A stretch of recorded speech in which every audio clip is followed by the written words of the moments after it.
যারা আছেন একটু পরিচয় করিয়ে নেই। আপনারা সবাই চেনেন।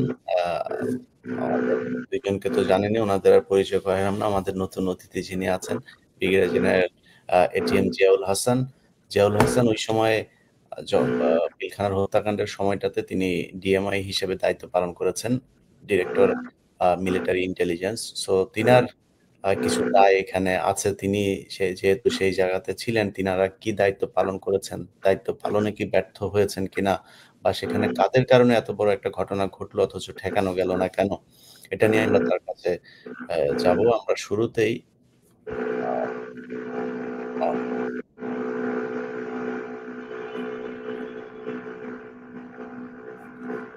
ওকে। যাক, আমরা রিপোর্টের আজকে এই পয়েন্টগুলো পর্যন্তই আলোচনা করব। মূল বিষয় হচ্ছে যে সেনাবাহিনীর আমরা আমাদের রিপোর্টের বিষয়গুলো শেষ অংশটা যদি আমরা আলোচনা করি তাহলে যেটা দাঁড়ায় সেটা হলো যে সেনাবাহিনীর আ অফিসাররা তারা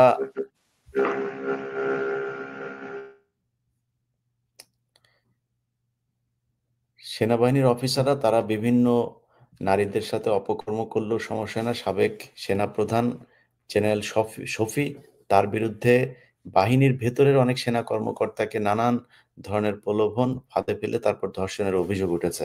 কিছু করা হয়নি। জেনারেল আজিজও দুশ্চরিত্রা ছিল। তার বিরুদ্ধে কোনো ব্যবস্থা নেওয়া হয়নি। কিন্তু একজন সৈনিক যদি অ্যা গোপনে আরেক মেয়ের সাথে প্রেম করে সেটাতেও তাদের চাকরি চলে যায়।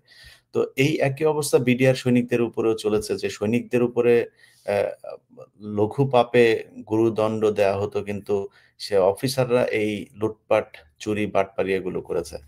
তা আমরা আ শুরুটা আ উম brigadier general ATM Ziaul Hasan আপনাকে দিয়েই শুরু করি। আপনি ওই সময়টাতে ডিএমআই ছিলেন।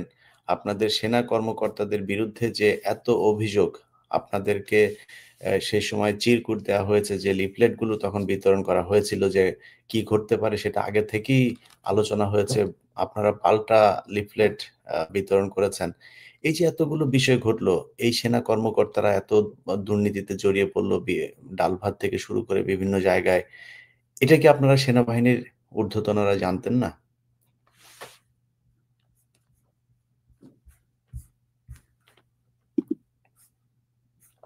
আপনার মাইকটা আনমিউট করতে হবে স্যার। রাইট। বিসমিল্লাহির রহমানির রহিম।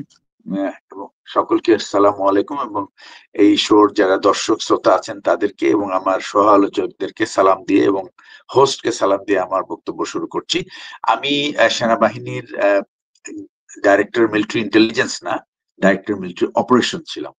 এবং আমি একটা কথা মনে রাখতে হবে যে আচ্ছা, ডিএমও ছিলেন। আচ্ছা জি। ডিএমও, আমি ডিএমও ছিলাম। আর এই যে ১/১১ যে সময়কালটা ছিল, এই সময়কালের আমি প্রথম বছরটা ছিলাম হিল ট্র্যাক্টসে ব্রিগেড কমান্ডার। প্রথম কথা হচ্ছে যে বাহিনীর ভিতরে দায়িত্ব গ্রহণের পরে ডিআর এর এই সমস্ত দুর্নীতি সংক্রান্ত কোন রকম আওতার বাইরে, কারণ ডিআর একটা স্বরাষ্ট্র মন্ত্রণালয় একটা কমপ্লিট বাহিনী, এবং তারা তাদের নিজস্ব প্রশাসন দিয়ে চলে, এবং তাদের সম্পূর্ণ তাদের ভিতরে যে সমস্ত প্রশাসনিক কাজ, গবেষণার কাজ। আচ্ছা, আমার মনে হয় শুনতে একটু সমস্যা হচ্ছে। আপনার নেটের একটু প্রতিরক্ষা মন্ত্রণালয়ের অধীনে কাজ করি এবং বিডিআর স্বরাষ্ট্র মন্ত্রণালয়ের অধীনে কাজ করি। কমপ্লিটলি মন্ত্রণালয় ডিফারেন্ট, সুতরাং ওইখানে আমাদের সাথে কোনো যোগাযোগের কোনো প্রশ্নই আসে না। এইটুকুই আমার বক্তব্য আচ্ছা। এই ব্যাপারে। এরপরে আপনাদের যা হয়েছে, যে আমরা পিলখানা হত্যাকাণ্ডের পরে সেনাবাহিনীর অফিসার যারা এটার সাথে সম্পৃক্ত ছিল, এবং সেনাবাহিনীর হ্যাঁ, অফিসার যারা এই ঘটনার সাথে বিডিআর এর কারা সম্পৃক্ত ছিল এবং সেনাবাহিনীর কারা সম্পৃক্ত ছিল সেটা নিয়ে যারা বিচার করতে চেয়েছে, তদন্ত করতে চেয়েছে, তাদের মধ্যে একজন আছেন আমাদের এখানে ব্রিগেডিয়ার হাসান নাসের। এই ধরনের অফিসারদেরকেও তখন নানানভাবে বাধা দেওয়া হয়েছে, তাদেরকে টর্চার করা হয়েছে, তাদেরকে উল্টো শাস্তি দেওয়া হয়েছে। মানে এই জিনিসগুলো তো নিশ্চয়ই আপনারা শুনেছেন বা আপনাদের ঊর্ধ্বতন অফিসাররা শুনেছেন। আমি হ্যাঁ, আপনাকে কোনো এখানে আমি বলি আপনাকে, দাঁড় সেটা করাতে হচ্ছে চাচ্ছি না। আমি আপনাকে বলছি যে অ্যাজ এ হোল সেনাবাহিনীর একজন কর্মকর্তা হিসেবে যে এটা আপনারা মানে করেন নাই কেন? বা এই যে বিচারটা করা দরকার ছিল, সেখানে শুধুমাত্র বিডিআর এর লোকজনকে ধরে এনে নিরীহ সবাইকে যারা বিভিন্ন ঢাকার বাইরের বিভিন্ন ক্যাম্পে ছিল তাদেরকে ধরে এনে আপনারা যাবজ্জীবন ফাঁসি-টাসি দিয়ে এই যে ১৬ টা বছর জেল খাটালেন। সেনাবাহিনীর অফিসারদের ব্যাপারে সে ব্যবস্থাটা কেন নিলেন না? হ্যাঁ, এখানে আপনি একটা জিনিস খেয়াল রাখতে হবে যে এই যে বিচার প্রক্রিয়াটা, এটা ছিল সরকারের ব্যবস্থাপনা। এখানে একটা সেনাবাহিনীর ডাইরেক্টর মিলিটারি অপারেশনের, he has got no role to even get into the nitty-gritties of this ডাল ভাত কর্মসূচি। This is not our program. This is completely a national program. It was conducted by them. And এটার outcome, এটার anomalies, it is all this responsibility of the government. Even not in the army headquarter. এই হলো actually ডাল ভাত কর্মসূচির ব্যাপার। কিন্তু 9:30 যখন বিডিআর এর সদস্যরা এরকম একটা উচ্ছৃঙ্খল পরিস্থিতি সৃষ্টি করলো এবং বিডিআর এর মহাপরিচালক সেনাপ্রধানকে রিকোয়েস্ট করলো যে তাকে উদ্ধার করার জন্য, এবং সেই উদ্ধার করা রিকোয়েস্টের প্রেক্ষিতে সেনাপ্রধান যখন ঢাকা শহরের যে পদাতিক ব্রিগেডটা আছে সেই ব্রিগেড কমান্ডারকে ডেকে যখন আদেশ দিল যে তুমি ইমিডিয়েটলি যাও, এবং সেখানে তার প্রাথমিক আদেশটা ছিল তুমি যাও এবং সেখানে দেখো কি হচ্ছে। তো আমি একজন মিলিটারি অফিসার হিসেবে যখন আমি এটাকে আদেশে লিখবো, আমি এই কথাটা লিখবো না, বিকজ আমি তাকে তার টাস্ক খুব স্পেসিফিক করে দেব, এটাই আমার কাজ। তো আমরা যেটা মানে পেশাগতভাবে যেভাবে দেই, আমরা এরকম সিচুয়েশনে যখন কোন বিশেষ অর্ডার দিতে হয়, সময় কম থাকে, তখন আমাদের একটা ছক আছে এবং সেই ছক অনুযায়ী তাকে একটা খুবই শর্ট পরিস্থিতি এবং তার টাস্ক এবং তার অধীনে কোন কোন সেনাদল তাকে দেওয়া হলো তাদের এই অভিযানটা সফল করানোর জন্য, এটাই আমার কাজ। এবং এদের মোবিলাইজেশন এবং যথাযথভাবে সেই 46 ব্রিগেডের কমান্ডারের হাতে পৌঁছানো, এটাই আমার মূল দায়িত্ব। এবং সেই সাথে তাকে সেই যানবাহন, গোলাবারুদ এবং সৈন্যদল দেওয়া, যেন তিনি তার মিশনটা খুব স্মুথ ভাবে পরিচালনা করে তার লক্ষ্য অর্জন করতে পারে। এবং সেই অনুযায়ী আমি যেটা করেছি সেটা হলো, আমরা রীতিমতো সাইমেলটেনিয়াস, আমরা বলি যে এক ধরনের, যে প্রত্যেকটা ইউনিটকে আমরা ওভার ফোনে আদেশটা শুনিয়ে দিয়েছি, ব্রিগেড কমান্ডারকে দেওয়া হয়েছে।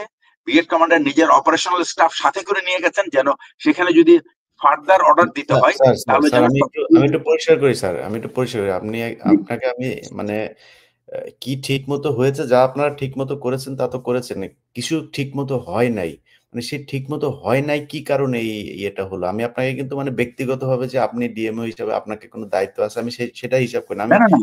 আমি সেটাও না, আমি বুঝতে পারছি একজন অফিসার ছিলেন, সার্ভিং থাকা অবস্থায় একজন সৈনিকের উপরেও এটা বর্তায় যে এই ধরনের একটা ঘটনা ঘটলো, তাই না? দেশের ইতিহাসে সবচেয়ে ন্যাক্কারজনক একটা ঘটনা ঘটেছে। সেই জায়গা থেকে আমি বলছি যে আপনারা আপনার ঢাকার 46 ব্রিগেডকে পাঠিয়েছেন, এটাকে পাঠিয়েছেন, ওইটাকে পাঠিয়েছেন। মানে কি পাঠান নাই বা কি করেন নাই যে জন্য এই হামলাটা হলো? সেনাবাহিনীর ব্যর্থতাটা আসলে কি? না, হামলাটা তো অ্যাকচুয়ালি সেনাবাহিনীর উপরে হয়নি, এটা ঘটনাটা ঘটেছে ভেতরে। এবং এইখানে যে কাজটা হয়েছে সেটা হচ্ছে যে সেনাবাহিনীকে যখন তার দায়িত্ব দেওয়া হয়েছে, সেনাবাহিনী এবং তার অবজেক্টিভের মধ্যে অন্য একটা কর্তৃপক্ষ এসে দাঁড়িয়েছে, এবং এটা হলো আনএক্সপেক্টেড। এটা আমরা তো টেলিভিশনে দেখার পরে বুঝতে পারলাম যে রাজনৈতিক নেতৃবৃন্দ ইনভলভ হয়েছেন উইদাউট কনসাল্টিং দি মিলিটারি অথরিটি। এটাই হলো মেইন কারণ। এবং এইখানে যে ফিল্ডে যে কমান্ডার ছিল, সে তার যে দায়িত্ব ছিল, তাকে যে দায়িত্ব দেওয়া হয়েছে সেটা সে ভুলে গিয়ে সে রাজনৈতিক নেতৃবৃন্দের কথা শোনা শুরু করেছে। তো আমি যদি মিলিটারি অফিসার হই, আমার প্রথম কথা হলো, I will kick him out from my way. You have no business to stop my work. If you have any business, go and talk to my superior. আমি একটা ফিল্ড কমান্ডার হিসেবে আমি এইটুকুই বুঝি।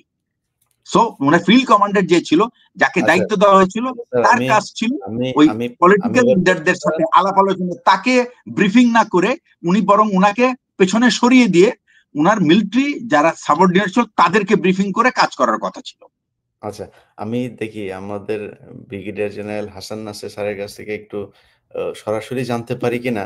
স্যার, আপনাদের বাহিনীর অফিসাররা গম চুরি করে, গুঁড়া দুধ চুরি করে। যেই দরবার হলে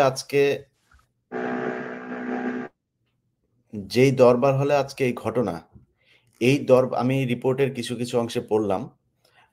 ওগুলি পরবর্তীতে আমরা জানাবো। দরবার হলটা যে আপনারা মাঝে মধ্যে এটা করেন নাকি? ভাড়া দেন, তাই না? এই ভাড়াটা যে দেন, এইখানেও কোনো ধরনের কোনো টেন্ডার বা কাদেরকে লিজ দেয়া হবে এটা, এরকম কোনো ব্যক্তি না। ওইটা মেজর জেনারেল শাকিল তার পছন্দের একজনকে দিয়ে দিতেন। কোনো জবাবদিহিতা থাকতো না। হ্যাঁ, তার ব্যাচমেট। সো তাকে দিয়ে দিতেন, সেখানে কোনো জবাবদিহিতা থাকতো না। মানে এই যে সেনাবাহিনীর এত বড় একজন অফিসার, পিলখানার মতো এরকম একটা জায়গার মধ্যে তারা একদম ক্যান্টনমেন্টের পাশে বসে এই ধরনের দুর্নীতি করছে। সারা দেশে বিডিআর এর যে সৈনিকদের মধ্যে যত ধরনের এই যে ক্ষোভগুলো তৈরি হয়েছে, তাদের উপরে যে নির্যাতনগুলো হয়েছে, এই ঘটনাগুলো ঘটলো। মানে এইটার কি সেনাবাহিনীর মানে কেন্দ্রীয় কোনো কন্ট্রোল ছিল না বা কোনো দায়িত্ব ছিল না এগুলোর ব্যাপারে খোঁজ খবর রাখা? যেটা উনি বললেন যে ডিএমওর একটা কাজ, এই ডিপার্টমেন্টের আসলে সেনাবাহিনীর অ্যাজ এ হোল কাজটা কি? মানে তারা তো কোনো না কোনো একটা জায়গায়, সেটা মিলিটারি ইন্টেলিজেন্স হোক, সেটা আ আপনার প্রধান সেনাপ্রধানের কার্যালয় হোক, যেখানেই হোক, কোনো না কোনো একটা জায়গাতে তো নিশ্চয়ই এটার তদারকি করা হয় যে সেনাবাহিনীর আমার অফিসাররা ঠিকমতো চলছে কিনা, কোথায় কাকে দেওয়া হচ্ছে কি, এটা কে করে বা এটা করা হয় নাই কেন? বা এই যে এত মানে মহা চুরির সাথে সেনাবাহিনী জড়ায় গেল, এই দায়টা কার? না স্যার, এটা আই তো I I have a point যে এই জাস্ট মিস্টার, আমি ইলিয়াস ভাই, আমি আপনাকে একটা বলি, প্লিজ আপনার ডোন্ট আপনার ইউজ কাছে দিস আসতেছি। ওয়ার্ড। আর আপনার কাছে আসতেছি না, আবার না, আবার।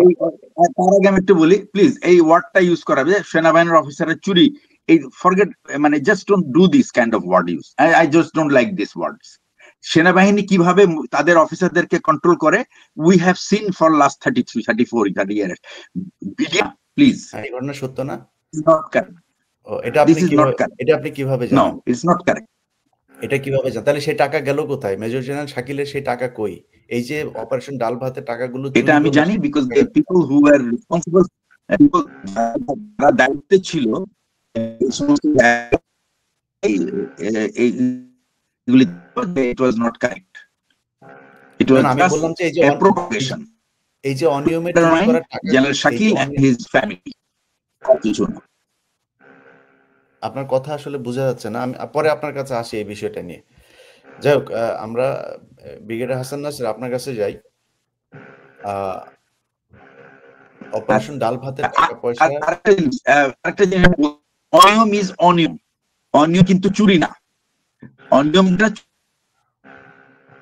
না, আপনি আপনি সেনাবাহিনীর ক্ষেত্রে অনিয়ম আপনি সুন্দর ভাষায় বলেন, কোনো সমস্যা নাই। কিন্তু আমরা সাধারণ মানুষ তো, আমরা তো মানে অশিক্ষিত মানুষ, আমরা অনিয়মটা চুরিই বলি।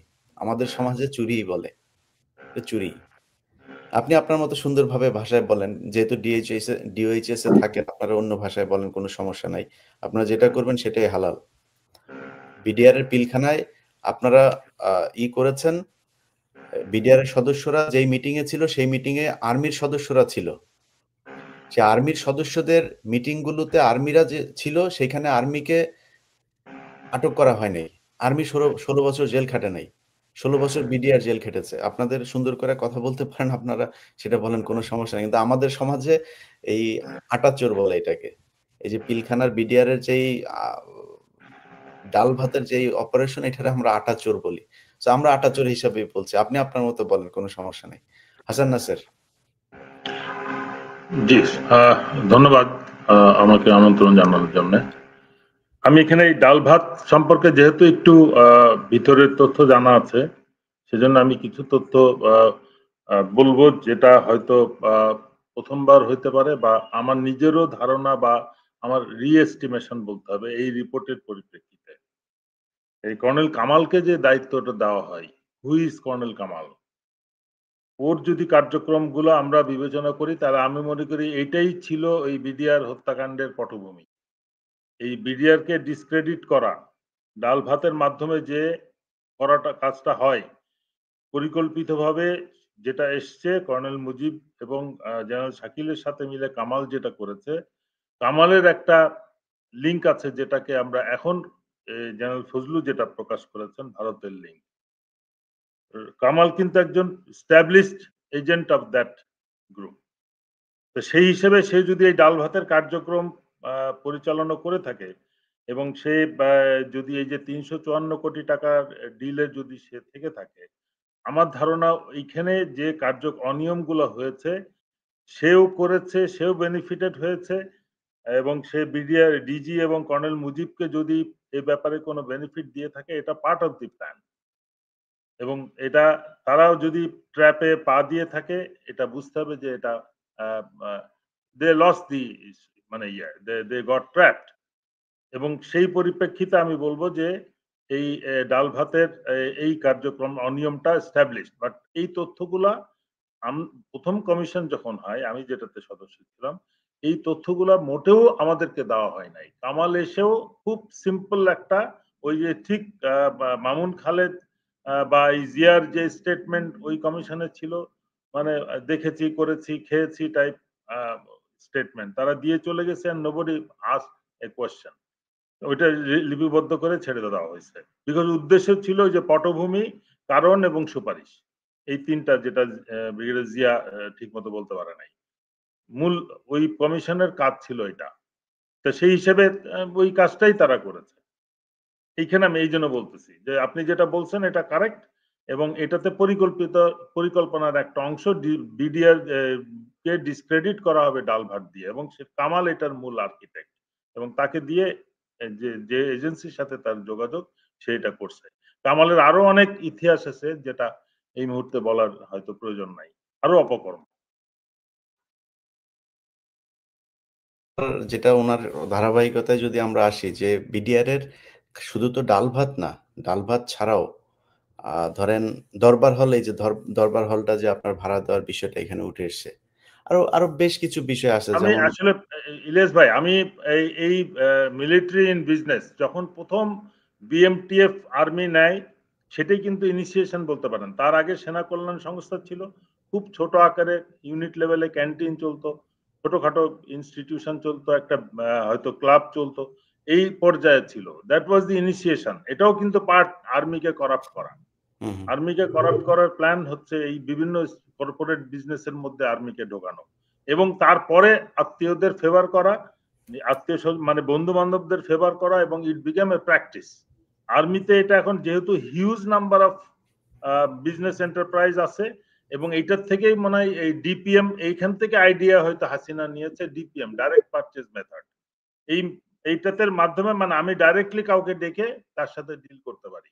এই ইয়েতে এই ধারণার আলোকেই কিন্তু এই দরবার হল আমার বন্ধুকে ডেকে দিয়ে দিলাম, আকরাম হোসেন মুর্শিদি আমার ফোর্সমেট, তাকে ডেকে কাজ দিয়ে দিলাম। এইভাবে অনিয়মগুলো হয়েছে, এবং আর্মিতে এটা হিসাব করলে হাজার হাজার, কত হাজার লক্ষ হবে আপনি বলতে পারবেন না। এটাই হচ্ছে সবখানে, এবং এই জন্যই আর্মিকে বা সশস্ত্র বাহিনী বা বিডিআর বা যে কোনো শৃঙ্খলা বাহিনী, যারা 100% পেইড আউট অফ পাবলিক মানি, সরকারের বা জনগণের করের টাকায় যে সমস্ত বাহিনী তাদের নিরাপত্তা, দেশের স্বাধীনতা সার্বভৌমত্বের জন্য যাদেরকে নিয়োজিত করা হয়েছে, তাদের কোন রকম নিজস্ব আয়ের কোনো সুযোগ থাকার কারণ নাই, প্রয়োজন নাই। তারা দরকার হলে সরকার থেকে আরো ফান্ড নিবে, যা লাগে নিবে, কিন্তু এই যে ডাইনে বায়ে সামনে পিছন থেকে ফান্ড অ্যারেঞ্জ করার যে সিস্টেম, এটাই বাহিনীকে কলুষিত করছে। সুতরাং বিডিআর এ যেটা হয়েছে, ভবিষ্যতে সেনাবাহিনী বা বিমান বাহিনী, নৌবাহিনী, বিমান বাহিনীতে যেন না হয়, সেটার জন্য আমাদেরকে এখনই সতর্ক থাকতে হবে। স্যার কি একটা পয়েন্ট আছে, আমি জাস্ট একটু ইলিয়াসের সাথে আমি কথা বলছি, let him talk to me please. আচ্ছা বলেন ইলিয়াস ভাই, বলেন। আমি বলছি যে যে কথাটা ওনার কাছ থেকে শুনছিলাম, মানে কি হচ্ছে কি, আপনি বলছেন যে মানে এই আর্মির ভেতরে বিজনেস ঢুকিয়ে তারপরে কি, মানে কি করা হচ্ছেটা কি? আর্মিকে করাপ্ট করা হয়েছে, আর্মিকে করাপ্ট করা হয়েছে। পিপল, আগে আমার পকেটে টাকা ছিল না, আমি কিন্তু আমার দেশপ্রেম ছিল, আমার সততা ছিল। তো যখন আমার সততাটা চলে যায়, তখন কিন্তু আমার দেশপ্রেমও আর থাকে না, বিকজ আমার সততাটা আমার সিনিয়র বা আমার শত্রুরা জেনে যায়, ওইটাকে তারা মিসইউজ করে। মানে করাপ্ট মানে হচ্ছে করাপশন করে, এখানেই করাপশন করা হয়, তাই না? তাহলে করাপ্টেড ব্যক্তিকে কি আমরা চোর বলতে পারি কিনা স্যার? আপনি পকেট মারকে চোর বলতে পারবেন না তো বাংলাদেশে। আচ্ছা, বলতে পারবো। আমি এটা তো দাবি করছি যে সবাইকে ছেড়ে দেওয়া উচিত, জেলখানা থেকে সবাইকে মুক্ত করা উচিত। হাসিনুর স্যার কিছু বলতে চান স্যার, অ্যাড করেন না, স্যার। যে আমি না এখানে শেষ স্যার, করে দিই। হাসিন, আমি 30 সেকেন্ডে শেষ করব। যে দেশে একজন খুনিকে আইসিটির মানে ডিক্লেয়ার্ড বা রায়ের যে খুনি, তাকে মানে গার্ড অব অনার দিয়ে হেলিকপ্টার প্লেনে করে দেশ থেকে পালায় যেতে সহায়তা করা হয়েছে। বাহিনী প্রধানরা স্যালুট দিয়ে তাকে বিদায় দিছে। সেখানে পকেটমার আর এই ছিনতাইকারী কেন জেলে থাকবে? বলো এবার হাসিন। ইলিয়াস ভাই, জি স্যার, আসসালামু আলাইকুম।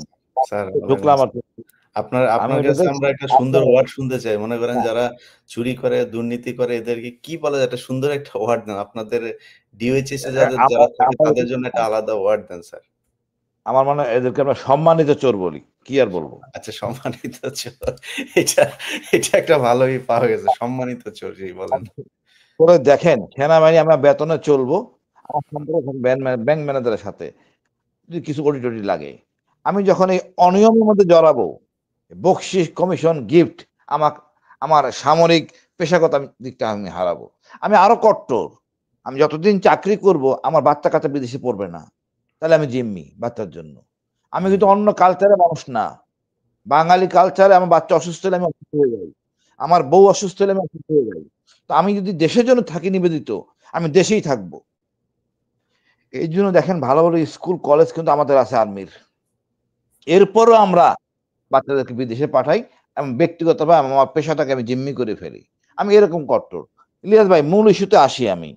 দেখেন, ঘটনা ঘটতে একটা জিনিস হয়ে গেছে। আমরা কিন্তু শুধু বিডিআর সদস্যদেরকে বন্দি করছি, টর্চার করছি, যারা অপরাধী। আমি এটাও জানি যারা অপরাধী তাদেরকে, অপরাধী ছাড়াও নিরীহ লোকদের ক্ষতিগ্রস্ত হয়েছে।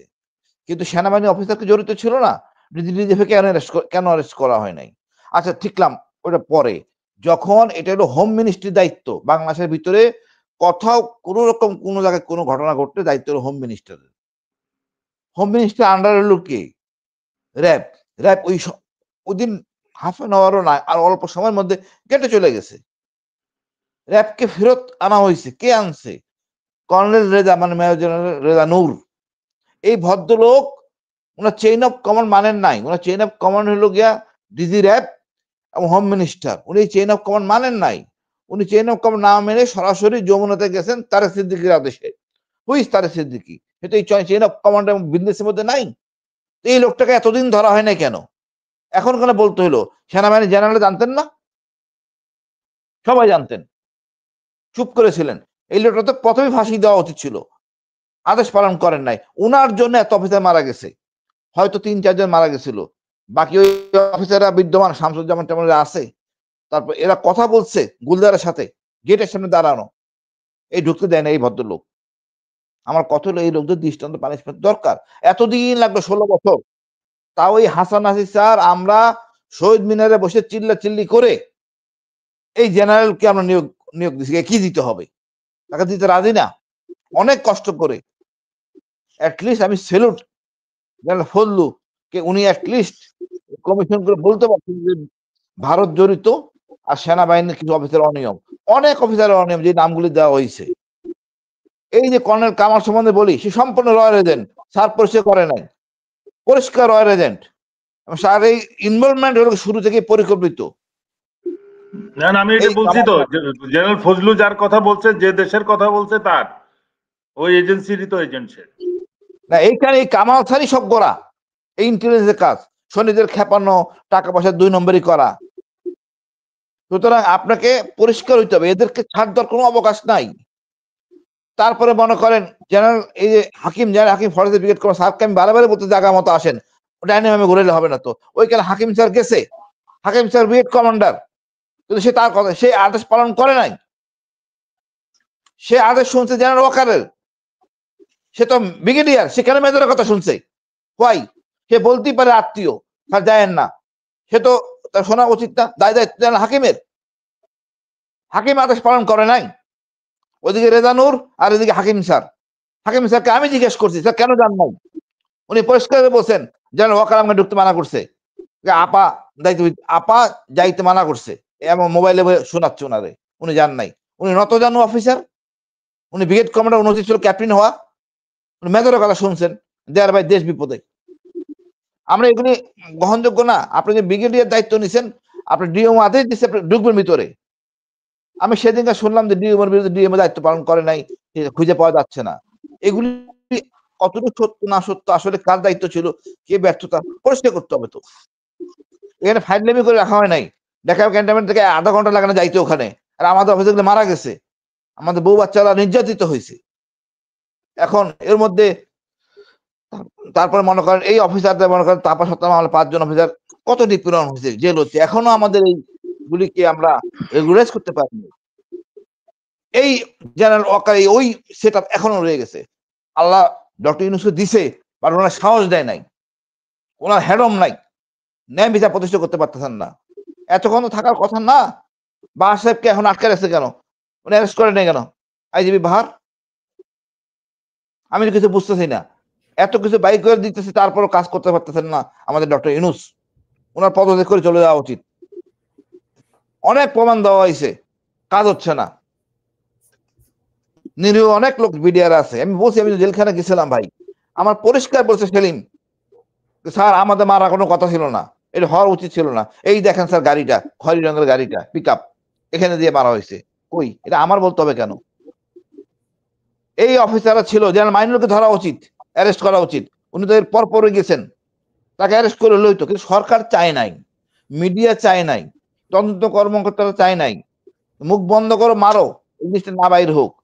বাট আমরা মিলিটারি অফিসার কি করছি? বহু অনিয়ম হয়েছে।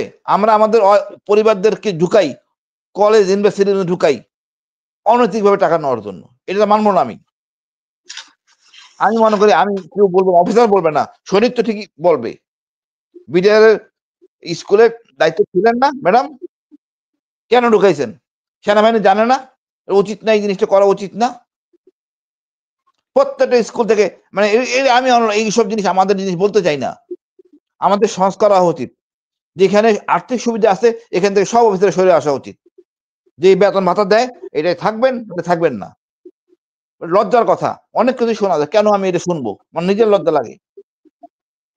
সেই দিন দায়িত্ব পালন করেন নাই, অনেক অফিসার গেছে। এখন তো স্যার সবাই আনা, সবকে ধরা হচ্ছে। আমি দেখে আসি এক জায়গায়, মামুন খালকে ধরা হয়েছে বেজ্জুতি, মানে এরকম অবস্থা। আমার স্যার বলতেছে পাগল হয়ে গেছে আর কি। আমার লজ্জা লাগতেছিল, এই জেনারেলরা এমন ভাবে ধমক খাইতেছে, আল্লাহর বিচার। গতকালকে ওনারা ভুলে গেছে পরশুদিন, ওইটা আর বলেন না। মানে কি বলবো, মানে মহান আল্লাহ বিচার করে। আমি দেখছি, আমি তো মজা পাইতেছি, আমি তো নিপীড়িত ছিল। আপনারা 2 বার গুম করছেন, জেনারেল ছিলেন না, আমাদের 2nd টাইম গুম করাইলো। আজমি স্যার গুম ছিল, সেনাবাহিনী জানতেন না জেনারেলরা যারা সে কথা বলতেছেন? ওয়াই এদেরকে এখনো আরামে রাখছেন কেন? আমি কি মানুষ ছিলাম না? না দেশের দ্রোহী ছিলাম? হাসিনা দ্রোহী থাকতে পারি আমি, বাট আমি দেশের দ্রোহী না। আমি তো চোর ছিলাম না, আজমি স্যারও চোর ছিল না। আপনারা কি করছেন? এই সেনাবাহিনীর কথা বলে ভয় করে, এখনো লোক আতঙ্কে থাকে। ওই যে 111 আসলো, এগুলি থেকে বেরিয়ে আসতে হবে। আমার পেশাগত দায়িত্ব আমি থাকবো। আবার আসি আপনার কাছে, তার আগে brigadier general ATM Ziaul Hasan, আপনার কাছে আসি আরেকবার। স্যার, আপনি যদি আমাকে অ্যালাউ করেন, তাহলে আপনার সাথে আর্গুও করবো, আদারওয়াইজ ফ্রেন্ডলি শেষ করে দেব। কিছু আর্গুও হইলে এটাতে মানুষের আর্গুমেন্ট তো অবশ্যই করবেন, কেন করবেন না? মানে যতক্ষণ শোনেন, যতক্ষণ পর্যন্ত ফ্যাক্টস না বাইর হয়, you want to know the facts, you have to, this is a professional argument. এটার মধ্যে তো খারাপ লাগার কিছু নাই, but language is very important. Personal attack. এখন বিষয় হচ্ছে যে, আমি ধরেন এই আপনাকে যদি কোশ্চেন করি যে, বাংলাদেশে এক কথায় যদি বাংলাদেশের একজন নাগরিককে জিজ্ঞেস করি যে, কোন মেডিকেল নিয়ে সবচাইতে বেশি আমরা দুর্নীতি, চুরি, অনিয়মের খবর শুনি, এটা আপনি নাম বলতে পারবেন? আপনারা যদি জিজ্ঞেস করি, আপনি বলেন তো এরকম একটা হসপিটালের নাম। না, আমার I have no knowledge on this. Dhaka medical, মানুষ এটাই উত্তর দিবে, ঢাকা মেডিকেল। এখানেই সবচাইতে বেশি এগুলো চলে।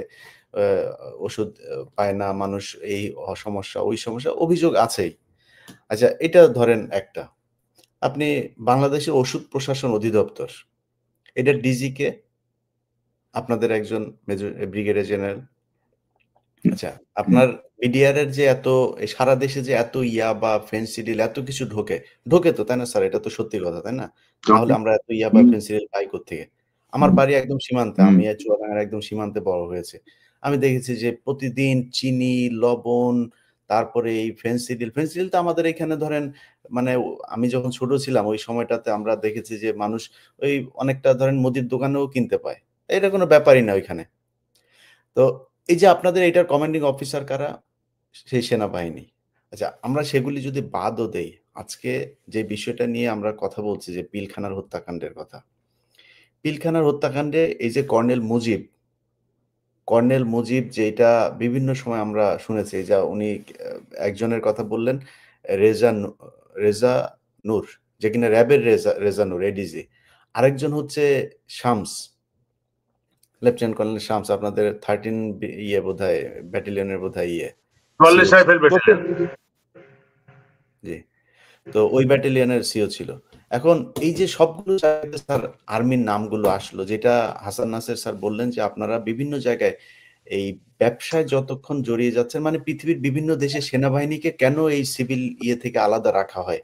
তারা তো বাংলাদেশেরই মানুষ। মানে পুলিশ বাংলাদেশেরই মানুষ, সেনাবাহিনীরও বাংলাদেশের মানুষ। কেন আলাদা তারা? আলাদা একটাই কারণ তাদেরকে সেপারেট রাখা হয়। একটা নির্দিষ্ট জায়গায় রাখা হয়, নির্দিষ্ট কাজের বাইরে অন্য কোথাও ব্যবহার করা হয় না। আমাদের রক্ত তো সব এক। পুলিশ পাবলিক ফাংশনে জড়ায় বলেই তারা আস্তে, আস্তে করাপ্টেড হয়ে যায়। এটা মানুষের মানে হিউম্যান একটা তো আপনি সেনাবাহিনী যখন এভাবে জড়াইতে থাকবে তারাও করাপশনের সাথে জড়িত হবে। এইটা বন্ধ করার জন্য আপনি একজন সেনা কর্মকর্তা হিসেবে মনে করেন কিনা যে আমরা সম্মানিত চোর বলি বা অন্য কোনো ওয়ার্ডই বলি, যেইটাই বলি, আপনি মনে করেন কিনা যে সেনাবাহিনী এইসব কারণে ঠিক আছে, আপনি দেখেন আমার ব্যাটালিয়নের ওয়াইসি কে আমি কখনো ক্যান্টিনের প্রফিটের উপরে আমি তাকে জাজমেন্ট করতাম না। আমি তাকে জাজমেন্ট করতাম সেই ট্রেনিং প্ল্যান কেমন, কত কত ভালোভাবে করেছে সেটা দেখার জন্য। তো এটা যদি আপনার এই প্রফেশনালিজম যদি ফেরত না আসে, this army will have this corruption will continue and we will be losing আমি যে কথাটা বলি আমাদেরকে অপরচুনিটি বন্ধ করে দিতে হবে। যদি অপরচুনিটি বন্ধ না করি করাপশন হবেই। তো অপরচুনিটি বন্ধ করার একটাই উপায়, সেটা হচ্ছে concentrate on your primary job, no other job. এখন স্যার অপরচুনিটি বন্ধ করার পক্ষে যারা আপনাদের মতো খুবই স্বচ্ছ অফিসার আছেন যারা আসলে সেনাবাহিনীর মানে ভালো চান, সেনাবাহিনী মাথা উঁচু করে থাকুক এরকম চান। আপনাদের অফিসারদের তো দিন, দিন আপনি নিজেও তো এখন অবহেলিত অবস্থাতেই আছেন। আপনাদেরকে খুব গুরুত্বপূর্ণ জায়গাগুলোতে বিভিন্ন সময় কিছুটা কর্নার করে রাখা হয়। আমাদেরকে তো সহ্য করতে পারবে না, আমাদেরকে সহ্য করতে পারবে না। Hasan Naser I can sir tell you this.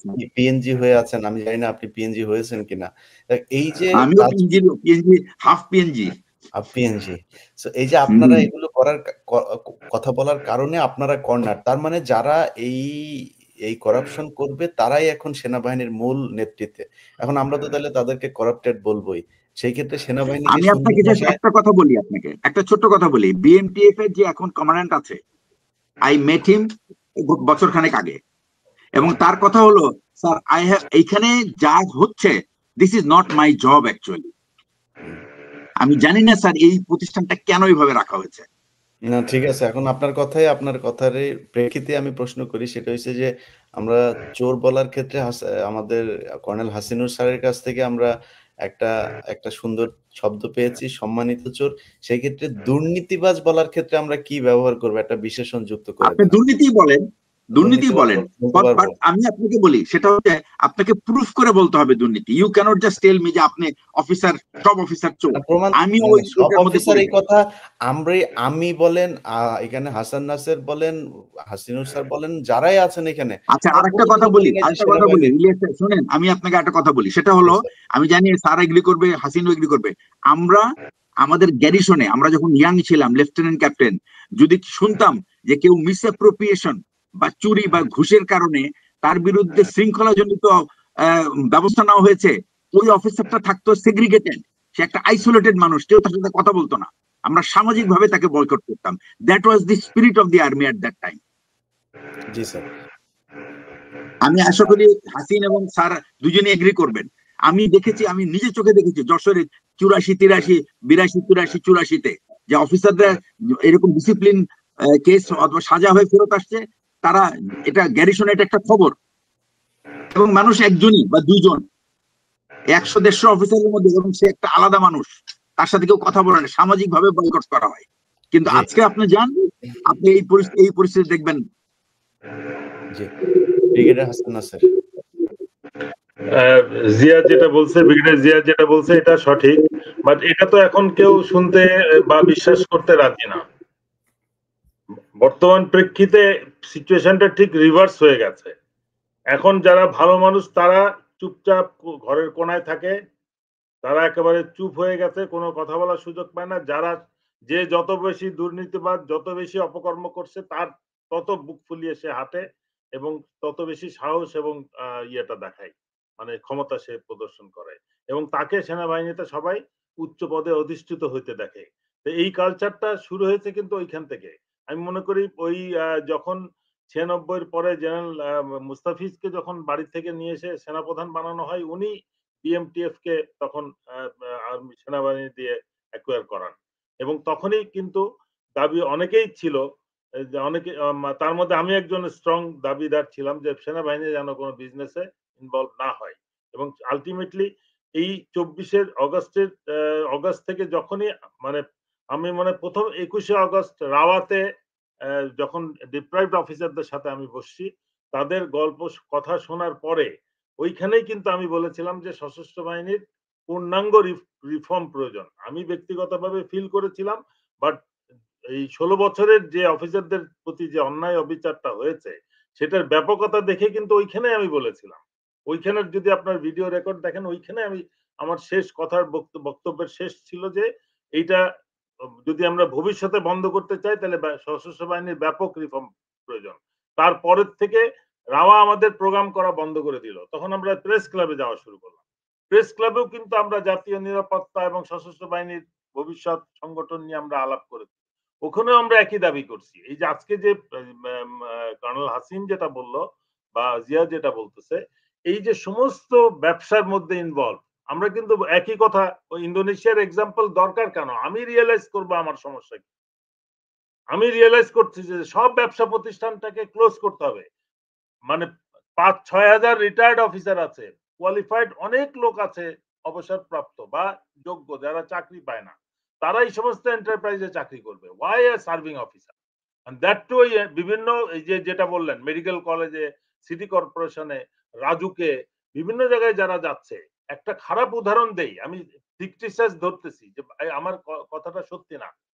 এয়ারপোর্টে যে আগুনের ঘটনাটা ঘটলো, ধরা হলো যে রয়ের লোক ডিজিএফআই এজেন্সির মাধ্যমে বা কোনো ইন্টেলিজেন্স এজেন্সির মাধ্যমে ওখানে আগুন ধরাইছে। ওটা হচ্ছে ওখানে একজন মিলিটারি ইনভলভ। আগুন নিভাইতে আসছে ফায়ার ব্রিগেড, তারা বলছে যে আমাদেরকে ভিতরে ঢুকতে দেয় নাই। স্পটে যারা, তারা মিডিয়াতে বলছে, সোশ্যাল নেটওয়ার্কে যেটা আসছে, ফেসবুকে আসছে, যে আমাদেরকে ভিতরে যেতে দেওয়া হয় নাই, অনুমতি নাই। তার মানে আগুনটা জ্বলে পুড়ে শেষ হয়ে যাক সেই পর্যন্ত তারা আটকাইছে। কিন্তু ওখানে কারা ছিল পাহারায়?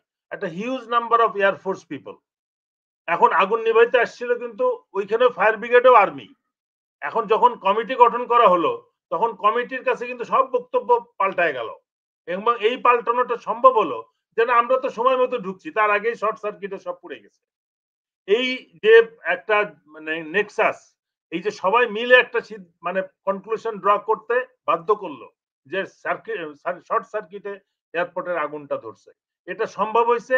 এয়ারপোর্টে 400 থেকে 600 এয়ারফোর্সের পিপল আছে, অফিসার এবং অল র্যাঙ্ক, বিভিন্ন পদে। ফায়ার ব্রিগেডে মিলিটারি অফিসার আছে, ইন্টেলিজেন্স এজেন্সি মিলিটারি অপারেশন আছে, এবং এর মধ্যে কেউ যদি অপকর্মে ইনভলভ থাকে, তার অপকর্মটাকে ঢাকার জন্য অন্য অন্য এজেন্সিগুলো তাকে কভার আপ করতেছে, এবং এটাই হয়েছে। ফায়ার ব্রিগেডের স্পটে যারা বক্তব্য, তারা বলছে যে আমরা এইসব ভিতরে ঢুকতে গেছি, আমাদের ঢুকতে দেয় না, বলে বাইরের থেকে পানি মারতে হবে। একটা শেডের বাইরে পুরো কভার্ড, একটা প্রোটেক্টেড শেড, আমি বাইরের থেকে পানি মেরে কিভাবে এটা নিভাবো? এই জিনিসটা বুঝতে হবে। কিন্তু স্টেটমেন্ট যেটা দেখবেন আপনি, ইনকোয়ারি হয়েছে, ওটার মধ্যে যথাসময়ে ফায়ার ব্রিগেড এসে আগুন নিভানোর চেষ্টা করছে, বা এসে দেখে সব পুড়ে গেছে।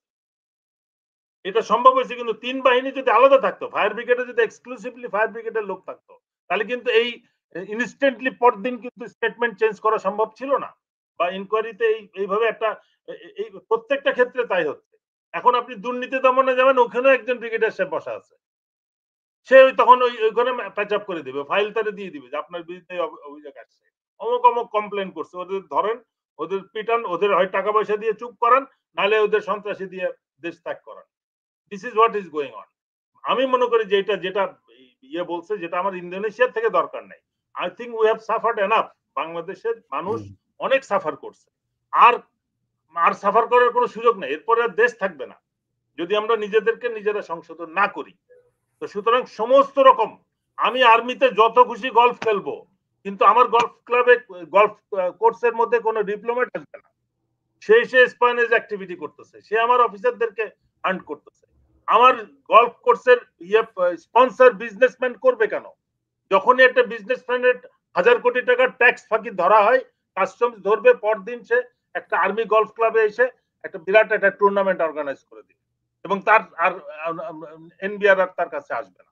এগুলো কিন্তু আমরা চাকরি থেকে দেখে আসতেছি, এবং এইটাই কিন্তু আস্তে আস্তে আস্তে আস্তে সেনাবাহিনীকে ব্যাপক একটা, সশস্ত্র বাহিনীকে ব্যাপক একটা দুর্নীতি, এবং কিভাবে আমরা বলতেছি যে আজকে একটা দেশের ইন্টেলিজেন্স বাহিনীর 5 জন প্রধান জেনারেল চলে গেছে শত্রু দেশে, এর থেকে লজ্জাস্কর জিনিস আর কি আছে? প্রধানমন্ত্রী চলে গেছে, অল মিনিস্টার। লজ্জার বিষয় না স্যার, লজ্জাটা না, মানে এটা আমার জন্য বিশাল বিশাল হুমকি স্যার, এটা বিরাট হুমকি স্যার, এটা খালি লজ্জার বিষয় না। হুমকি তো আমি বলতেছি, এটা কেন গেল? কারণ হচ্ছে যে ওই সমস্ত সবাই দেখবেন গলফ ক্লাবের মেম্বারেরা, এবং ওইখান থেকে তার প্রথম লিঙ্কটা, স্পাইনেসটা ওখান থেকে শুরু হয়, করাপশনটা ওখান থেকে শুরু হয়।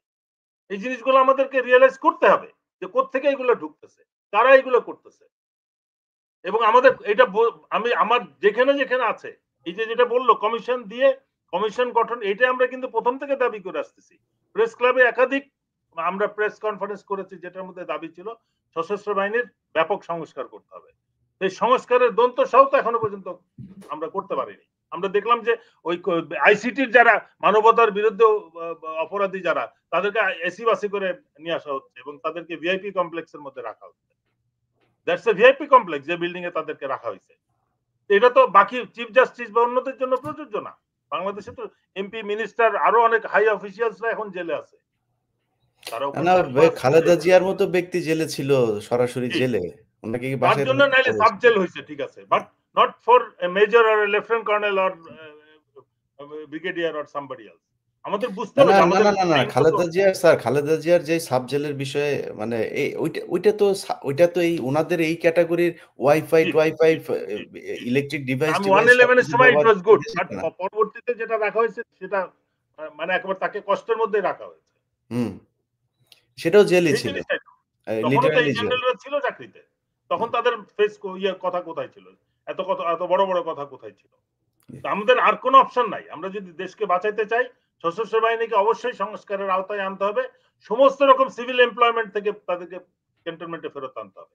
তাহলেই কিন্তু সশস্ত্র বাহিনী দুর্নীতির থেকে টোটালি ডিটাচ করে ফেলতে হবে ওদের, মানে, এবং ওই বাকি আবার এটাও খেয়াল রাখতে হবে, ডিওএইচএস সশস্ত্র বাহিনীর জন্য, এখন পিওএইচএস আছে, আনসার বাহিনীরও হাউজিং সোসাইটি আছে, অন্য সবাই এটারে বানাই ফেলছে।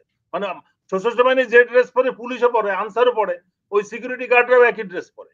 আমাকে সশস্ত্র বাহিনীকে টোটালি একটা এক্সক্লুসিভ ফোর্স হিসেবে স্পেশাল প্রিভিলেজ দিয়ে ক্যান্টনমেন্টের মধ্যে আটকান, সব প্রবলেম সলভ হয়ে যাবে, তাদের কোনো বাইরে থাকার প্রয়োজন নাই।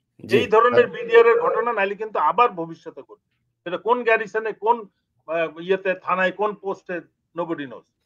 না স্যার, আপনি বিডিআর এর সমস্যাটা কি সমাধান করে গিয়েছে? বিডিআর এর পোশাক পরিবর্তন করা হলো, আরে পোশাক তো সেনাবাহিনীর পোশাক পরিবর্তন করতে হবে, ওই অফিসারদের পোশাক পরিবর্তন করতে হবে, বিডিআর এর পোশাক কেন পরিবর্তন? আমি আপনাকে একটা কথা বলেছি, is there a recommendation that BDR must get back its rank again, মানে নেম अगेन? হ্যাঁ, অবশ্যই 100%। কোনো ইয়ে না, বিডিআর নামটা ফেরত আনতে হবে, পোশাক ফেরত আনতে হবে, কারণ তাদের অপকর্মকে ঢাকার জন্য পোশাক এবং নাম পাল্টানো হয়েছে, এবং সেটার দাবিদারকে, সেটাও আমি কমিশনে স্পেসিফিক্যালি বলছি। সেই দায় যদি স্যার বিডিআর যদি সেই দায়ে নাম পরিবর্তন হয়, তাহলে আর্মিরও নাম পরিবর্তন করতে হবে, কারণ বিডিআর এর সব সদস্য তো জড়িত ছিল না, আর্মির সব সদস্য জড়িত না। আর্মির মতো পাল্টে যাওয়া উচিত। স্যার একটু আমি বলি, ইলিয়াস ভাই, আপনার আপনার আপনার আমার কাছে যাবার আগে আমার একটু আপনার এই সূচনাটা দিয়ে দিতে দেই। সেটা হচ্ছে যে আমরা আলোচনার শেষের দিকে চলে এসেছি। যে বিষয়টা নিয়ে আমরা আলোচনা করতে এসেছি, মূল ঘটনা তো বিডিআর হত্যাকাণ্ড। সেই হত্যাকাণ্ডে স্যার ২ টা পক্ষ, একটা সেনাবাহিনীর পক্ষ জড়িত ছিল, বিডিআর এর পক্ষ একটা জড়িত ছিল। কিন্তু বিডিআর এর পক্ষটা যে জড়িত ছিল, আপনি নিজে জেলে ছিলেন, আপনি দীর্ঘ সময় বিডিআর এর এই সদস্যদের সাথে কথা বলেছেন, তাদের সবকিছু আপনারা শুনেছেন। যে তাদেরকে বলা হয়েছিল সেদিন দরবার হলে ডিজিকে জিম্মি করা হবে, সবার পকেটে চাকু রাখতে বলা হয়েছিল, যদি সেনাবাহিনীর অফিসাররা যদি তাদের সাথে জোরাজুরি করতে হয়, চাকু দিয়ে তাদেরকে ভয় দেখানো হবে, সর্বোচ্চ এতটুকু। আর্মস আসবে, আর্মস যে পরবর্তীতে যে এই যে ক্যাপ্টেন রিয়াজ, উনি তো ক্যাপ্টেন ছিল তো তখন, যে কিনা ওই যে মেজর রিয়াজ, যিনি কিনা ওই আপনার অস্ত্রাগারের ইয়েতে গেল, কোয়ার্টার গার্ডের ডিউটি অফিসার, তাকে চেঞ্জ করা হয়েছে। হি ওয়াজ নট দি, জি, মানে সাডেনলি তাকে ই করা হলো খুবই ইয়েতে। পরিকল্পিতভাবে তাকে দেওয়া হয়েছে। তারপরে এই ব্যক্তিকে বলা হয়েছে যে তোমরা অস্ত্র নিয়ে যাও। কিন্তু বিডিআর এর এরা তো এই এতদিন ধরে যে বৈঠকগুলো চলছিল, সেখানে বিডিআর জানে না যে এখানে অস্ত্র নিয়ে আসা হবে, এভাবে অফিসার কিলিং করা হবে। সো তাদেরকে স্যার এই এতদিন ধরে জেলে রাখলেন, তাদেরকে তো এখন ছাড়া উচিত। তাদেরকে ছাড়া, যে কজন এখন পর্যন্ত জেলখানায় আছে তাদেরকে ছাড়া, এবং সেনাবাহিনীর যারা, আমি বিডিআর এর সবাইকে ছাড়তে হবে আমি সেটা বলছি না। আমি মনে করি বিডিআর এর যারা এখন আছেন ভেতরে তারা কেউই দোষী না। যারা দোষী তাদেরকে হাসিনা হয় মেরে ফেলেছে, অথবা ভারতে পাঠিয়ে দিয়েছে, বিভিন্ন জায়গায় মানে সুন্দরভাবে তাদেরকে বাঁচার সুযোগ করে দিয়েছে। সো তাদেরকে ছাড়তে হবে। সেনাবাহিনীর যে অফিসাররা এর সাথে এই কমিশনের রিপোর্টে যাদের নাম এসেছে, অতি সত্বর তাদেরকে গ্রেপ্তার করা হোক। এটা স্যার আপনি চান কিনা কর্নেল হাসিনার? বিসমিল্লাহির রহিম ভাই, কোনো ছাড় নাই এই ব্যাপারে। যে কটা সেনা অফিসার জড়িত ছিল, যে মামুন খালেদ থেকে শুরু করে এই যে ডিজি ভাই, সব কটাকে দ্রুত, মানে এদেরকে দ্রুত অ্যারেস্ট করতে হবে। এদের কিন্তু ওইভাবে রাখা যাবে না। গাড়ি পাঠে আনেন, আবার সমন দেন, নো, এত কষ্ট করে রাখার বিচার করা যাবে না। স্টেডিয়ামের মধ্যে ঢুকাইতে হবে সব কটারে, স্টেডিয়ামের মধ্যে রাইখে একসাথে বিচার শুরু করতে হবে। বিচার 15 দিনের মধ্যে শেষ করে সম্ভব। অন্যায় ভাবে আপনি লোকজনকে মুখ বন্ধ করে ফেলবেন, রাখবেন না। আপনি জানেন এই অফিসাররা জড়িত, এতদিন কেউ কোনো কথা বলে নাই, আমরা তো বলতাম এরা জড়িত, এরা জড়িত। আপনি দেখেন, আমি ওই জেলখানায় ছিলাম, সেলিম যার কথা নাম বললাম, কাম 1 by 1 যে ছেলেটা বলছে, ও আমার দেখাইছে, ও নিজেও গুলি খাইছে, রিকোয়েস্ট করা গুলি হাতে, এবং ডকুমেন্ট আছে, সেই ডকুমেন্ট আমার দেখাইছে। আমি কারো ইয়া চাই না, বাট কথা হলো জিনিসটা বুঝতে হবে। এই যে আমাদের তাপস যে জড়িত, আমাদের জেনারেল সাহেবরা জানতেন না, আমাদের জেনারেল মইনু জানতেন না, তারপর কেন আমাদের অফিসার অন্যায় করা হইলো? এর জন্য দায়ী মবিন এবং এরা, কেউ এরা এতটা অনৈতিক অফিসার, এরা, এদের জিব্বে এত বড় হয়ে গেছে যে বিবেক হার মানছে। আর এই সব কিছু দোষ চাপাই দিলাম বিডিআর উপরে, সৈনিকদের উপরে। নো, এটা এদের তো অফিসারদের নিতে হবে। এখন কথা হলো, যেটা হয়েছে আর করতে দেওয়া যাবে না। আমরা এখনো ডিজিএফআই সংস্কার করি নাই। ডিজিএফআই পলিটিক্যাল গভর্নমেন্টের অধীনে থাকবে না, এনএসআই থাকবে না। এই স্বজনপ্রীতি ডিজিএফআই এর সশস্ত্র বাহিনীর হয় সেনাপ্রধানের অধীনে অথবা চিফ অফ জয়েন্ট স্টাফ যেটাই বানান তার অধীনে থাকবে। এইটাকে ব্যবহার করে পুরো দেশটাকে জিম্মি করা হয়, এটা করতে দেওয়া যাবে না। তার আসল কাজ করতে পারে নাই, এই যে ডিজিএফআই ব্যর্থতা, তার পানিশমেন্ট তো এমনিই হওয়ার কথা। কোনো কিছু করতে পারে নাই, সে করতে দেয় নাই বা কোনো জানে না, সে কোনো কাজ জানে না, কোনো তত্ত্ব, সকল অপকর্ম হয়ে যাওয়ার পর সে আসে, তুই রাখে লাভ কি? সুতরাং এর জন্য নতুন তাকে চার্টার অফ রিলিজ করতে হবে, জনগণ যেন তাকে দেখে ভয় না পায়। আমি যেরকম মুসাদ সামনে একটু চিন্তা করি, মুসাদ আচ্ছা আমাদের ডিজিএফআই নিয়ে যেন অন্য দেশের লোকরা এমনটা চিন্তা করে। আমরা যদি মানে আমাদের ডিজিএফআই দেখে আমরা ভয় পাই, আতঙ্কে থাকি। আতঙ্কে থাকার কথা কার? সেম টু এনআইসিআই, এত গোয়েন্দা রাখেন। আমি জানি না, ওই আমি দুঃখ লাগে, এত রিসোর্স আমাদের বাঙালি, কিন্তু আমরা এদেরকে অন্য কাজে ব্যবহার করি। আমাদের আসলে মূল সমস্যা হল রাজনীতিবিদ। আমরা ভালো রাজনীতিবিদ চাই। এতে যদি জামাত আসে, জামাত আসবে, ওই চোখে চোখ রেখে যে কথা বলতে পারবে ভারতের সাথে, সেই আসবে, অন্য কোনো লোক না। অন্য কোনো বাটপার চাই না আমরা। 54 বছর দেখছি আমরা, আমরা দেশের জন্য জীবন দিতে প্রস্তুত। মূলত ভারত আমাদের শত্রু, তার জন্য।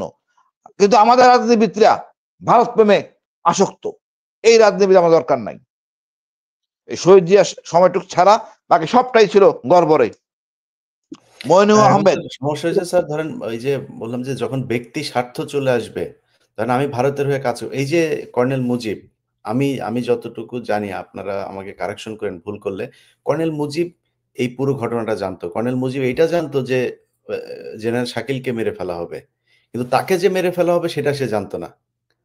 কিন্তু আর্মিরা তো তাদের উইটনেস রাখবে না, তো মুজিবকেও মারা হয়েছে। সো এই যে আর্মিরা ব্যক্তি যেই স্বার্থের জন্য তারা এই দেশের যে বড় ক্ষতি করছে, এবং তাদের ভেতরে যদি লোভ এবং নারী হানি ট্র্যাপ, মানি ট্র্যাপ এইসবে যদি তারা পড়ে, সেক্ষেত্রে আমার এই দেশ করবে না। Brigadier general ATM Ziaul Hasan sir যে কথাটা বলেছেন স্যার, যে আমরা সেনাবাহিনীর সবার বিরুদ্ধে কখনোই কথা বলবো না, অবশ্যই আমরা কখনো বলিও না। প্রতিটা প্রোগ্রামের ভেতরে আমরা কোনো না কোনো জায়গায় বলে থাকি যে এই সেনাবাহিনী আমাদের সার্বভৌমত্বের প্রতীক।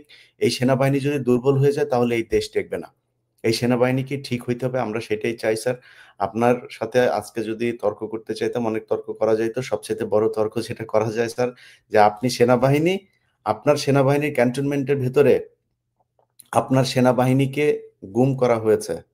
সেই সেনাবাহিনীর অনেককে তো পাওয়াও যায় নাই।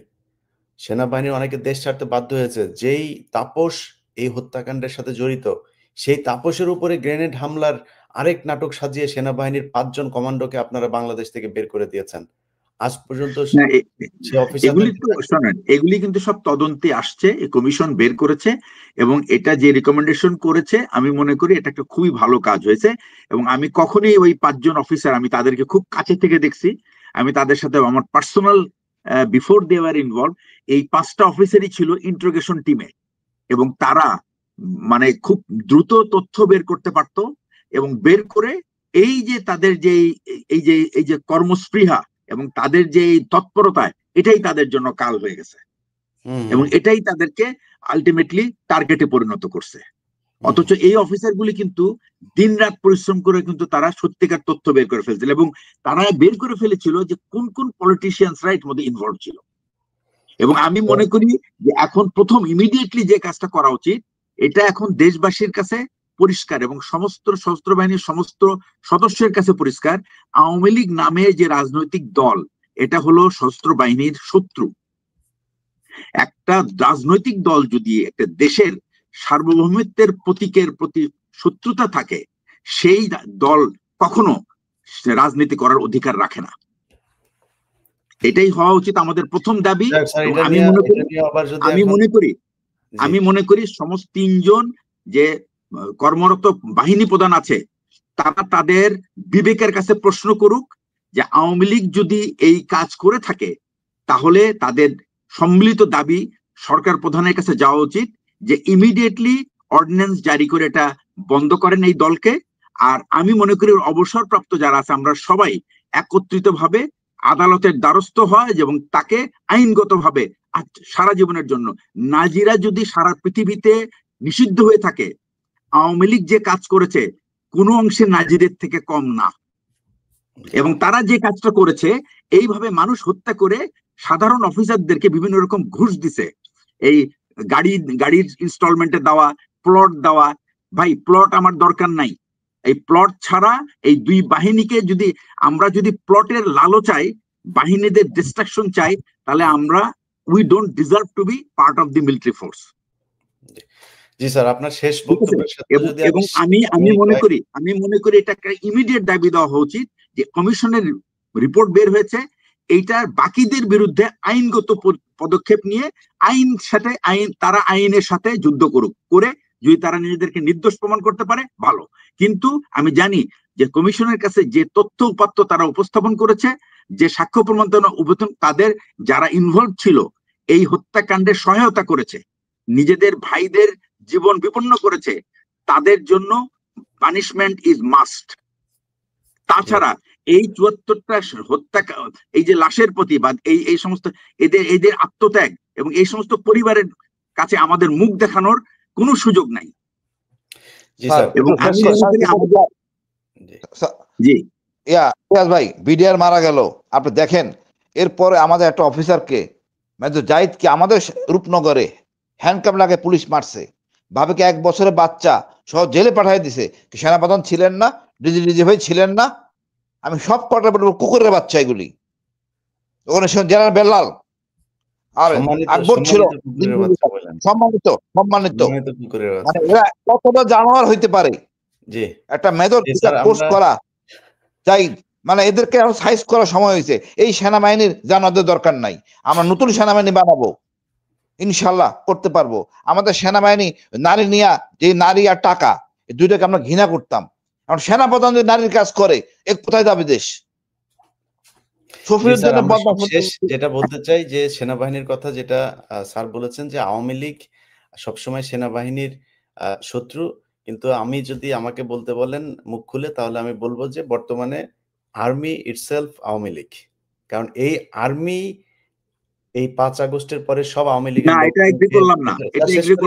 শেষ করি আপনি একটু বলেন স্যার, আপনাকে একটু বলতে দিয়ে আমি বলবো, জানি আমি এটা এগ্রি করতে রাজি। আচ্ছা ঠিক আছে, বলেন আপনি। বলি স্যার, এই আওয়ামী লীগকে আপনারা ক্যান্টনমেন্টে রেখে পালিয়ে যাওয়ার সুযোগ দিয়েছেন। এই আর্মি তার বিমান বাহিনীর বাংলাদেশের মানুষের ট্যাক্সের টাকার তেল পুড়িয়ে তারপরে সেখানে রেখে এসেছে শেখ হাসিনাকে। এই আর্মি গত 3 দিন আগে আপনাদের যে পাসিং আউট ছিল, সেই পাসিং আউটে একজন খুনি মেজর জেনারেল এই হামিদ, যিনি কিনা আপনার ডিজিএফআই ছিলেন, মহাপরিচালক ছিলেন, তার ছেলে gold medallist, sword of honour তাকে দেওয়া হয়েছে। এবং শোর্ড অফ অনার এবং গোল্ড মেডেল এগুলো কোন কোন প্রেক্ষিতে কোন কোন ক্যাটাগরিতে দেওয়া হয় সেগুলো আপনারা খুব ভালো করে জানেন। সেখানে তার বাবা মার পাশে থাকার কথা ছিল। জেনারেল ওয়াকার এক পাশে, আমি সেই অনুষ্ঠানে উপস্থিত থাকা একজনের তথ্য বলছি আপনাদেরকে, আপনারা আমাকে কারেকশন করেন ভুল বললে। এক পাশে জেনারেল ওয়াকার ছিল, এক পাশে জেনারেল ওয়াকারের বউ ছিল, থেকে হামিদের ছেলেকে র্যাঙ্ক পরিয়ে দিয়েছেন। সো এখন আপনি যদি বলেন যে না ভাই না আমাদের আর্মি এখন আওয়ামী লীগ, আমি একটু ডিফেন্ড করি, আর্মি আওয়ামী লীগ হবে নাকি আওয়ামী লীগ আর্মি মুক্ত হবে সেটা আপনারা ডিফাইন করেন, সেটা আপনারা ঠিক করেন। দুইটার একটা হইতে হবে, না হইলে এই দেশ যদি আওয়ামী লীগ আর আর্মি যদি নাকি একাকার হয়ে যায়, তাহলে এই দেশ কোনোদিনও ভারত মুক্ত হইতে পারবে না। আচ্ছা, আমি আপনাকে তাহলে এখন একটা কথা বলি, সেটা হলো army is not Awami League. আর এই যে আপনি যে উদাহরণটা দিলেন, সেনাবাহিনী প্রধান তার র্যাঙ্ক পরিয়ে দিয়েছে, সোর্ড অফ অনার যে পাবে তার র্যাঙ্কটা সেনাবাহিনী প্রধানই পড়ায়, সেটা যা হামিদ হোক আর এক্স হোক আর ওয়াই হোক, বউকে পাশে এটাই কিন্তু এখানকার, এটাই হলো ওখানে রীতি, এটাই হলো রীতি। বউকে আরেক পাশে হ্যাঁ, তার একজন ব্যক্তিলি বাবা মা থাকার কথা, কিন্তু যেহেতু বাবা মা সোর্ড অফ অনার শুধুমাত্র হিসেবে তারা সেখানে অভিভাবক হয়েছেন ওয়াকার আর ওয়াকারের বউ, তার না অভিভাবক হওয়া না, এটা হলো সোর্ড অফ অনারের র্যাঙ্কটা সেনাপ্রধান বা চিফ গেস্টই পড়ায়। চিফ গেস্ট এটা সেনাপ্রধানের ব্যাপার না, এটা চিফ গেস্ট। এটা যদি এয়ার চিফ থাকতো তাহলে এয়ার চিফ, এরকম আমরা দেখেছি যে আর্মির পাসিং আউটে এয়ার চিফ আসছে বা নেভাল চিফ আসছে, নেভির পাসিং আউটে army chief guest, chief guest. এটা এখানে সেনাপ্রধানের ব্যাপার না। আরেকটা ব্যাপার, সেনাবাহিনীকে আমি একটু বলি, সেনাবাহিনী আওয়ামী লীগ না, ফর শিওর। আমি আপনাকে একটা গ্যারান্টি দিয়ে বলতে পারি, দেয়ার কুড বি, এরকম প্রত্যেকটা মানুষেরই কিন্তু একটা তার রাজনৈতিক বিশ্বাস থাকতে পারে। মিলিটারিতে গেলে প্রথম কথা হলো ওই রাজনৈতিক বিশ্বাসটা তার বাক্সবন্দি করে ফেলার কথা। এটা যদি সে না করে, দ্যাট ইজ দি মিসকন্ডাক্ট, এবং এটার জন্য তার বিরুদ্ধে শাস্তিমূলক ব্যবস্থা নেওয়া যায়, শৃঙ্খলাজনিত ব্যবস্থা নেওয়া যায় তার বিরুদ্ধে। But that does not mean that সেনাবাহিনী ইজ আওয়ামী লীগ। সেনাবাহিনী যা ছিল তাই আছে। আওয়ামী লীগের সহকারী বলা যাবে স্যার? না, সহকারীও আমরা বলবো না। সেনাবাহিনী একজন ছাত্র নেতাকে সেনাপ্রধান ডাক দিয়ে নিয়ে বললো যে আমরা একটা রিফাইন আওয়ামী লীগ চাই, কারণ কি স্যার?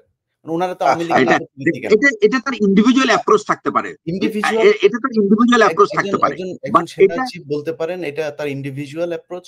সে কি তাকে তার বাড়িতে আত্মীয় হিসেবে দাওয়াত দিয়েছিলেন? তারপর আমি একটা কথা বলি, বসে কথা হয়েছে তার সাথে।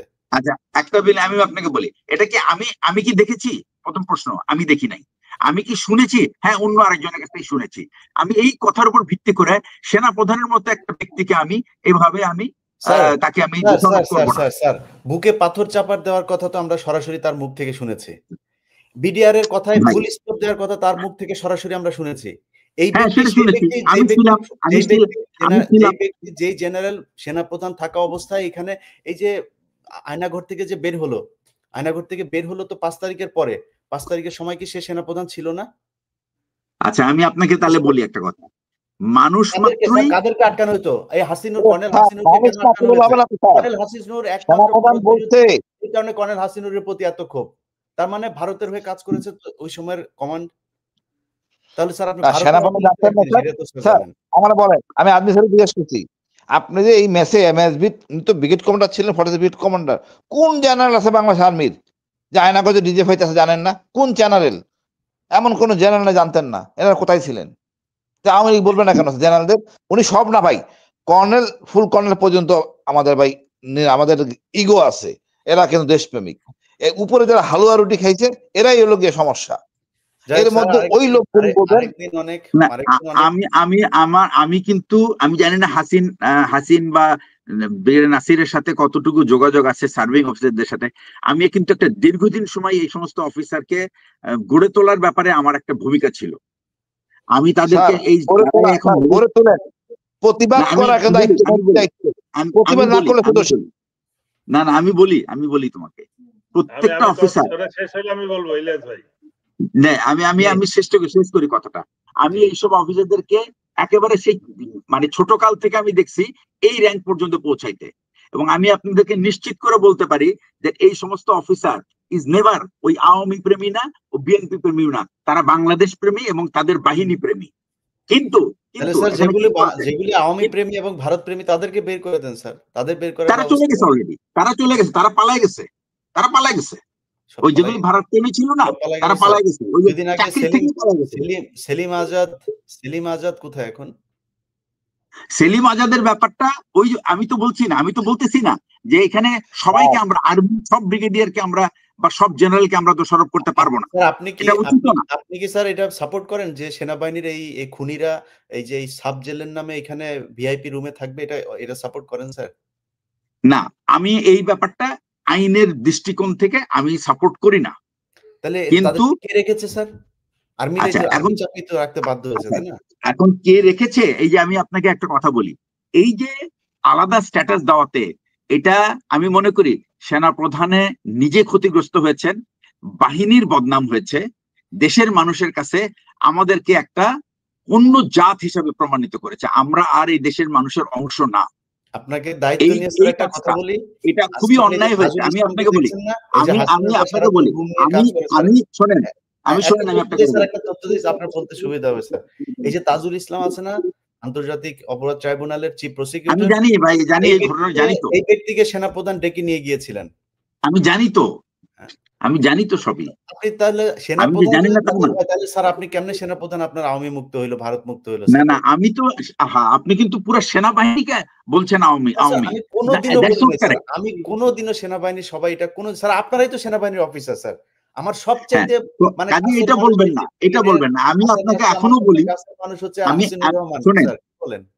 আমি এখনো বলি যে every individual makes mistake either intentionally or by mistake. সেনাবাহিনী প্রধানের যে অবস্থান, সেখান থেকে এই সমস্ত ছোটখাটো ভুল অ্যাকসেপ্টেড না, সোজা কথা। সে এমন কোনো কিছু করতে পারে না যেটা নাকি এই দেশের মানুষের আকাঙ্ক্ষার বিপরীতে। দেশের মানুষের আকাঙ্ক্ষার বিপরীতে। দেশের মানুষের আকাঙ্ক্ষা কি? আমি আবার বলি, দেশের মানুষের আকাঙ্ক্ষা কি?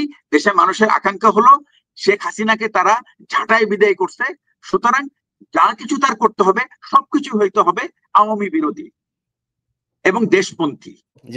আওয়ামী বিরোধী মানে দেশপন্থী। থাকবেন স্যার আমাদের সাথে বিভিন্ন আলোচনায়, থাকলে আলোচনাটা জমবে। এবং আমি আপনাকে বলি, আমি কিন্তু আমি তাকে ব্ল্যাঙ্কেট দিয়ে আমি তাকে দোষীও করব না, আবার আমি তাকে ফ্রি চেকও দিব না।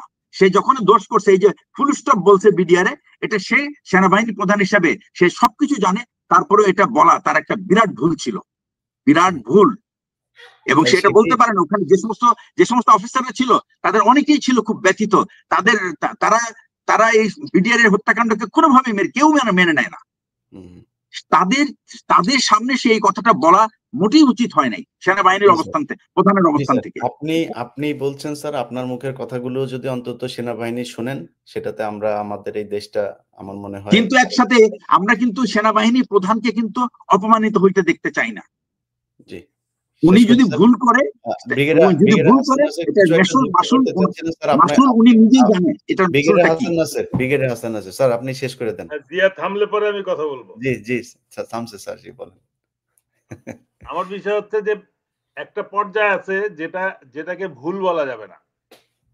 জি আমি আপনি সাধারণ মানুষ ভুল করতে পারে, কিন্তু একটা কমান্ড যখন ডিসিশন নাই তখন বেসড অন এ সিস্টেম, সেটা যে দিকে যাবে সেটাকে আর ভুল বলা যাবে না, এটা ডেলিভারেট অফেন্স বলতে হবে, যে সেটা যদি ভুল হয় অন্যায় বলতে হবে, এবং এই অন্যায় বলার সাহসটাই হচ্ছে সততা।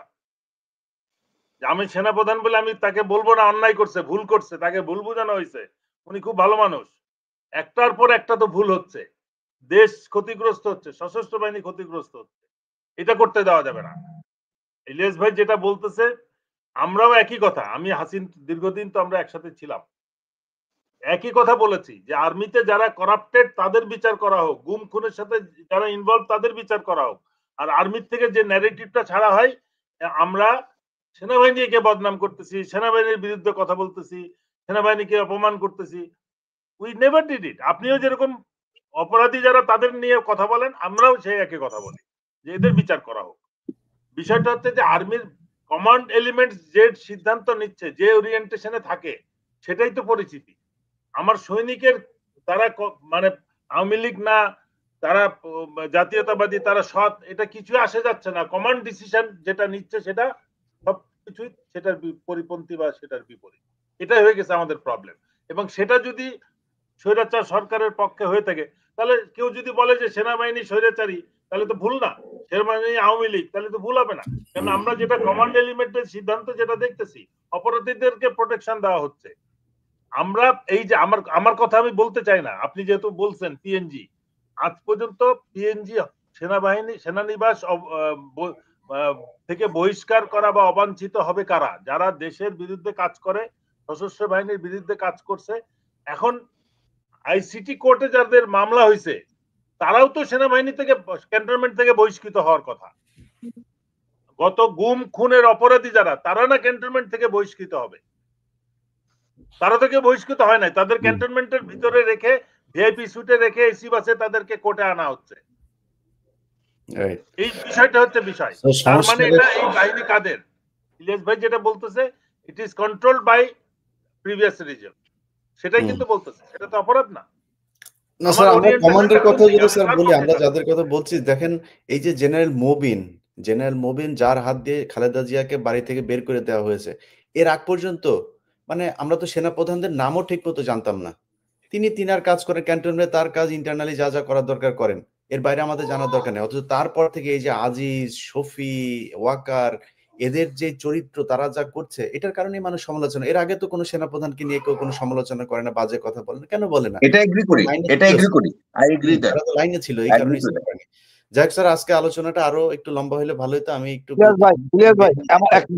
Please sir. জি ভাই, আমরা ৭১ চেতনা নিয়ে যখন বলি রাজাকারকে নেতিবাচক ভাবে ধরি, আওয়ামী লীগটাকে নেতিবাচক ধরতে হবে। এটা মানে হলো গিয়া জঘন্যতম খারাপ ধর্ষক অনৈতিক যত কর্মকাণ্ড আছে সেটা মানে আওয়ামী লীগ।